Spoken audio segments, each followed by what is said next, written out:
श्री गणेशाय नमः। नमस्कार मित्रों, मेरा नाम है ज्योति। एस्ट्रो तत्व चैनल पर आपका अभिनंदन है। और अभी तक आपने चैनल को सब्सक्राइब ना करा हो तो कर ले, जिससे आपको अपडेट मिलते रहे। आज इस वीडियो के माध्यम से हम सभी जानते हैं नक्षत्र, 27 नक्षत्रों के नाम व उनकी विशेषताएं। आज का नक्षत्र मृगशिरा नक्षत्र।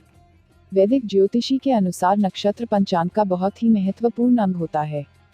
भारतीय ज्योतिषी में नक्षत्र को चंद्र महल भी कहा जाता है। लोग ज्योतिषीय विश्लेषण और सटीक भविष्यवाणियों के लिए नक्षत्र की अवधारणा का उपयोग करते हैं।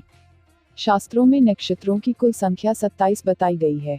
तो आइए जानते हैं इन नक्षत्रों के नाम और उनकी विशेषताओं के बारे में विस्तार से। इस वीडियो में जानते हैं मृगशिरा नक्षत्र का फल। वैदिक ज्योतिष के अनुसार मृगशिरा नक्षत्र का स्वामी मंगल ग्रह है। यह हिरण के सर की तरह दिखाई देता है। इस नक्षत्र के सोमा, चंद्र, चंद्रमा और लिंग श्री है। यदि आप मृगशिरा नक्षत्र से संबंध रखते हैं तो उससे जुड़ी अनेक जानकारियां जैसे व्यक्तित्व, शिक्षा, आय तथा पारिवारिक जीवन आदि यहां प्राप्त कर सकते हैं। मृगशिरा नक्षत्र के जातक का व्यक्तित्व। यदि आपका परिचय सिर्फ एक शब्द में देना हो तो कह सकते हैं कि आप खोजी हैं, क्योंकि आप जिज्ञासा प्रधान स्वभाव के हैं। आध्यात्मिक, मानसिक या भावनात्मक स्तर पर नित नई खोज और अनुभव पाने के लिए आप हमेशा तैयार रहते हैं। अपने ज्ञान व अनुभव को बढ़ाना ही आपका एकमात्र लक्ष्य है। आप तीक्ष्ण बुद्धि और विविध विषयों को शीघ्र समझने वाले हैं। आपका व्यवहार विनम्र, शिष्ट, हंसमुख, मिलनसार व उत्साही है। आपका मन और मस्तिष्क निरंतर क्रियाशील रहता है तथा नए नए विचार सदैव आपके मन में आते रहते हैं। आपको लोगों से मिलना और उनकी मदद करना सुख व संतोष देता है। सिद्धांतवादी और साधारण जीवन जीना आपको बहुत भाता है और आपके विचार भी निष्पक्ष और निष्कपट होते हैं। बातचीत में आप बेहद कुशल हैं और आप में गायक और कवि के गुण भी भरपूर मात्रा में हैं। व्यंग्य और हंसी मजाक करने में भी आप पीछे नहीं हैं। तकरार, मतभेद या वाद विवाद से आप अक्सर बचा करते हैं। इसी कारण से कुछ लोग आपको दब्बू समझने की भूल कर बैठते हैं। सच तो यह है कि आप जीवन का भरपूर आनंद उठाना चाहते हैं और बेकार की बहस या निरर्थक बातों को कोई महत्व नहीं देते हैं। प्यार और सहयोग को ही आप सुख व सफलता की कुंजी मानते हैं। आप तर्क प्रधान हैं और हर चीज का बारीकी से विश्लेषण करते हैं। अपनी मान्यताओं व विचारों पर आप दृढ़ विश्वास करते हैं। आप दूसरों से अच्छा व्यवहार करते हैं और चाहते हैं कि दूसरे लोग भी आपसे ऐसा ही व्यवहार करें। परंतु अक्सर ऐसा होता नहीं है। आपको अपने मित्रों, भागीदारों और संबंधियों से व्यवहार करते समय सावधानी बरतनी चाहिए, क्योंकि अक्सर लोगों से आपको धोखा ही मिलता है। आप में नेतृत्व या पहल करने और समस्याओं से निपटने की विशेष योग्यता है। शिक्षा और आय। आप अच्छी शिक्षा प्राप्त करेंगे और लोगों को धन का कहाँ और कैसे प्रयोग करना चाहिए इसकी सलाह भी खूब देंगे। लेकिन स्वयं अपने खर्चों पर नियंत्रण रखना आपके लिए मुश्किल होगा। कभी कभी आप खुद को आर्थिक संघर्षों से घिरा हुआ पाएंगे। आप अच्छे गायक व संगीतज्ञ, चित्रकार, कवि, भाषाविद, रोमांटिक उपन्यासकार, लेखक या विचारक साबित हो सकते हैं। भूमि, भवन, सड़क या पुल निर्माण, यंत्र व उपकरण निर्माण, कपड़ा या वस्त्र उद्योग से जुड़े विभिन्न कार्य, फैशन डिजाइनिंग, पशुपालन या पशुओं से जुड़ी वस्तुओं को बेचना, पर्यटन विभाग, कोई खोज कार्य, भौतिकी, खगोल या ज्योतिष शास्त्र का अध्यापन व प्रशिक्षण कार्य, क्लर्क, प्रवचनकर्ता, संवाददाता, शल्य चिकित्सक, सेना या पुलिस विभाग की service, driver, civil engineering, electric, mechanical या इलेक्ट्रॉनिक्स इंजीनियरिंग सरीखे कार्य करके अपना जीवन यापन कर सकते हैं। पारिवारिक जीवन। आपका वैवाहिक जीवन सामान्यतः सुखी बीतेगा, लेकिन पत्नी को स्वास्थ्य संबंधी समस्याएं रह सकती हैं।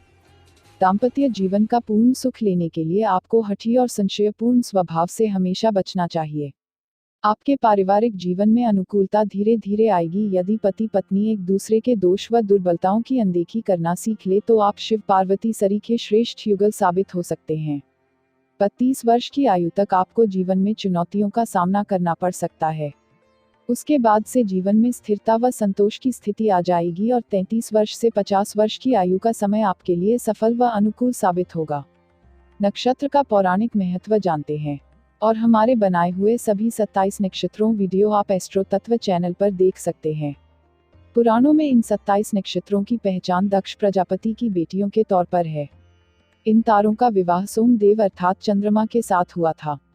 चंद्रमा को इन सभी रानियों में सबसे प्रिय थी रोहिणी, जिसकी वजह से चंद्रमा को श्राप का सामना भी करना पड़ा था। वैदिक काल से ही नक्षत्रों का अपना अलग महत्व रहा है। पुराणों के अनुसार ऋषि मुनियों ने आसमान का विभाजन 12 हिस्सों में कर दिया था, जिसे हम 12 अलग अलग राशियों जो है मेष, वृष, मिथुन, कर्क, सिंह, कन्या, तुला, वृश्चिक, धनु, मकर, कुंभ, मीन के नाम से जानते हैं। इसके और सूक्ष्म अध्ययन के लिए उन्होंने इसको 27 भागों में बांट दिया, जिसके बाद परिणामस्वरूप एक राशि के भीतर लगभग 2.25 नक्षत्र आते हैं। अगर देखा जाए तो चंद्रमा अपनी कक्षा पर चलता हुआ पृथ्वी की एक परिक्रमा को 27.3 दिन में पूरी करता है। वैदिक ज्योतिषी के अनुसार चंद्रमा प्रतिदिन तकरीबन एक भाग या कहे कि एक नक्षत्र की यात्रा करता है। ज्योतिष शास्त्र में सही और सटीक भविष्यवाणी करने के लिए नक्षत्र का उपयोग किया जाता है। नक्षत्र द्वारा किसी व्यक्ति के सोचने की शक्ति, अंतर्दृष्टि और उसकी विशेषताओं का विश्लेषण आसानी से किया जा सकता है और यहाँ तक नक्षत्र आपकी दशा अवधि की गणना करने में भी मदद करता है। लोग ज्योतिषीय विश्लेषण और सटीक भविष्यवाणियों के लिए नक्षत्र की अवधारणा का उपयोग करते हैं। भारतीय ज्योतिषी में नक्षत्र को चंद्र महल भी कहा जाता है। वैदिक ज्योतिषी के अनुसार नक्षत्र पंचांग बहुत ही महत्वपूर्ण अंग होता है।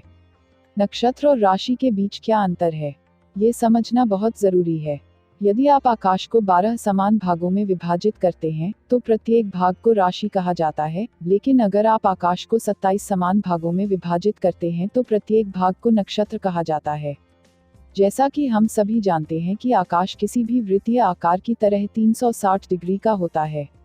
अब यदि हम 360 डिग्री को 12 भागों में बांटते हैं तो हमें एक राशि चिन्ह 30 डिग्री के रूप में प्राप्त होता है। इसी प्रकार नक्षत्रों के लिए यदि हम 360 डिग्री को 27 भागों बांटते हैं तो एक नक्षत्र 13.33 डिग्री लगभग के रूप में आती है।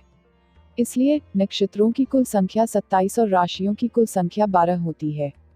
अगर देखा जाए तो नक्षत्र एक छोटा सा हिस्सा है और राशि एक बड़ा हिस्सा होता है। किसी भी राशि चिन्ह में 2.25 लगभग नक्षत्र आते हैं।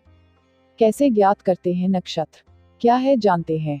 जैसा कि हम सभी जानते हैं, जन्म के समय चंद्रमा जिस नक्षत्र में स्थित होता है वही उस व्यक्ति का जन्म नक्षत्र होता है। यदि किसी व्यक्ति के वास्तविक जन्म नक्षत्र की जानकारी हो तो उस व्यक्ति के बारे में बिल्कुल सही भविष्यवाणी की जा सकती है। आपके नक्षत्रों की सही गणना आपको काफी लाभ पहुंचा सकती है।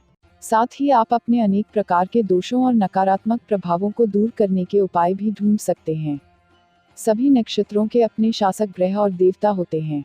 विवाह के समय भी वर और वधू का कुंडली मिलान करते समय नक्षत्र का सबसे अधिक महत्व होता है। तो मित्रों, हमारे चैनल एस्ट्रो तत्व में दी गई ये जानकारी आपको कैसी लगी, हमें कमेंट कर बताएं। चैनल को लाइक, शेयर और सब्सक्राइब करें और हाँ, घंटी वाले आइकॉन को भी दबाएं। और चलते चलते खुश रहें, मस्त रहें, आबाद रहें, स्वस्थ रहें। धन्यवाद मित्रों।